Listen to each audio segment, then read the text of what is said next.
Hey you all, this is Mackie, that P.I.M.O JW, and boy, oh boy, 2023, boy. 2023 has been a year for the organization, I'm telling you now. It's been a while since I've done a ride-along video. I stopped working nights, so you're gonna see me doing a lot more daytime ride-along videos. But, yes. So many things, and I'm already sure you probably know if you're on YouTube and if you're an XJW and if you're subscribed to any XJW channels, you already know that regular publishers ain't even gotta turn in their hours anymore. All you gotta do is yell out Jehovah to somebody at Starbucks once a month, and and you are considered a publisher. Shit, if that's the case, anybody that calls on the name of Jehovah will be saved. No, anybody that calls on the name Jehovah is at least an unbaptized publisher. Hell, they say the name Jehovah in churches all the time.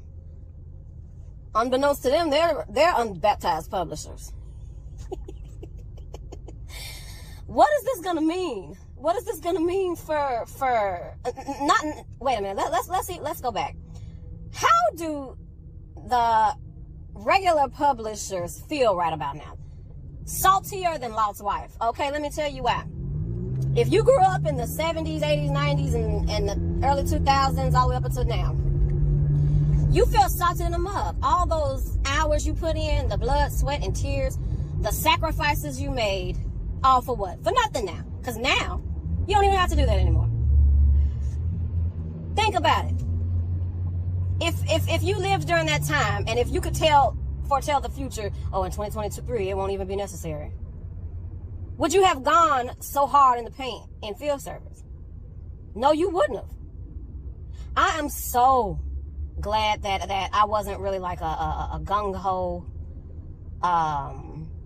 Jehovah's Witness, in a sense where, like, I was always in the ministry. No, I was considered a low-hour publisher. I would do maybe like 8 hours a month, you know, because I was so busy. I lived in a quote-unquote spiritually divided household where my dad was like, to hell with that, you're going to college. Okay? You ain't going to be knocking on doors on a Saturday morning. You're going to be studying, and you're going to be getting you a degree of some sort or a certificate of some sort. You know, so I went to college as a youth because my dad wasn't a Jehovah's Witness, but my mother was. And she went along with it, you know. So I'm glad they weren't, you know, like, they weren't that gung-ho about it, okay? They weren't fanatics. My mother was not a JW crazy fanatic like that. The only fanatic thing she was about was when it came to my association. That's the part that I kind of felt, I felt left out, you know. But anyway, we're going off subject. Let's go back to this whole field service thing. If a lot of these adults that grew up as Jehovah's Witness children had known that this was going to happen, they wouldn't have sacrificed going to school. They wouldn't have sacrificed accepting that promotion at work. You know, it's not fair. Because now it's like, okay, well, what was all that for? You know, and this is what the organization will tell you. Oh, Jehovah will never forget the hard work that and all the hours that you put in. He loves you very much, and he will reward you very much when the new system comes, and you will still get everlasting life. This is what they're gonna pacify the Jehovah's Witnesses with. Okay? This is what they're gonna pacify them with. They always gonna give them that, oh, you're gonna get the paradise on earth. Oh, you're gonna get to see your resurrected loved ones again. You know, this is the sugar that they're gonna coat your ears with. You know what I'm saying? But all those hours, all that money spent on gas, all that money spent on food, you know, getting coffee and what have you, while going out of service. And for what? All that time you could have spent with family, but you sacrificed time spending with family for going out of service. And in 2023, now it's obsolete. It's obsolete. All of that is obsolete now, unless you are a pioneer or some sort of special pioneer, or if you're in some kind of special ministry work. does this have, sorry, goodness, I can't talk. I wonder, does this have anything to do with Toni Morris being kicked out of, well, I don't know. You know what? That's a speculation of him getting kicked out of. I'm wondering, did he drop out because they already knew that this was going to happen? Like, is this something that he didn't agree with and was like, I'm out of here? You know, is that what happened?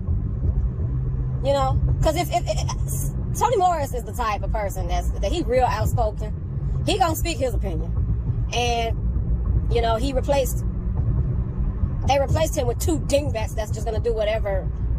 You know what I'm saying? Down for whatever. But Toni Morris, he wasn't like that. You know, but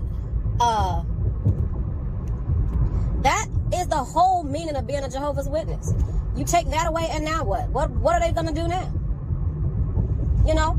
And you know, this pandemic kind of permanently damaged the organization too. You know, not enough bodies in the Kingdom Hall.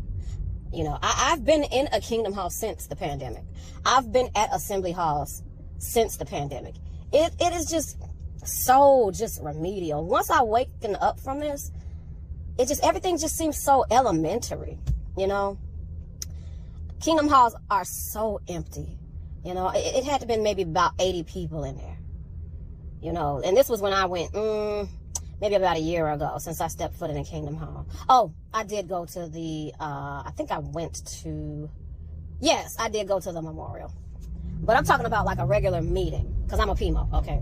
So sometimes I go with my husband, and he's actually haven't been going much himself, okay? You know, so I've been kind of trying to slow drip him with certain things that's going on.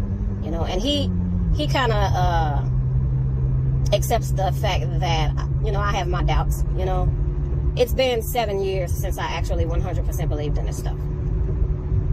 You know, but I'm just saying, it's not fair to all the people that sacrificed what they wanted to do, sacrificed their goals, sacrificed their dreams.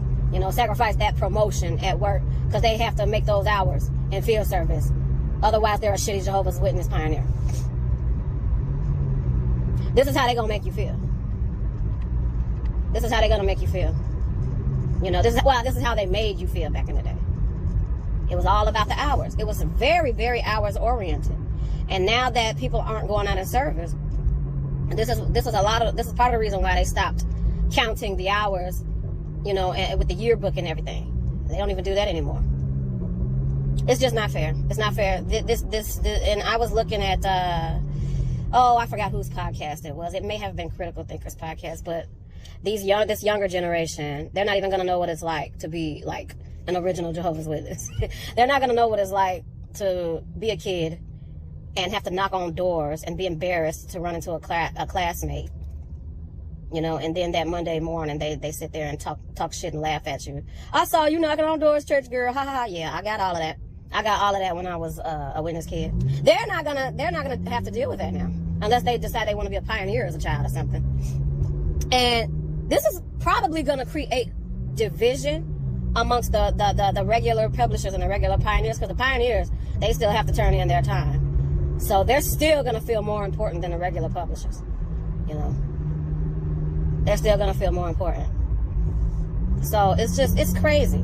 It's crazy. The whole reason, the whole foundation of being a Jehovah's Witness is gone now. Unless you're a pioneer. You know, they that desperate to keep members. It's a shame. It is a crying shame. But anyway, I'm on my way home. This is Mackie P.I.M.O, J.W. Jones.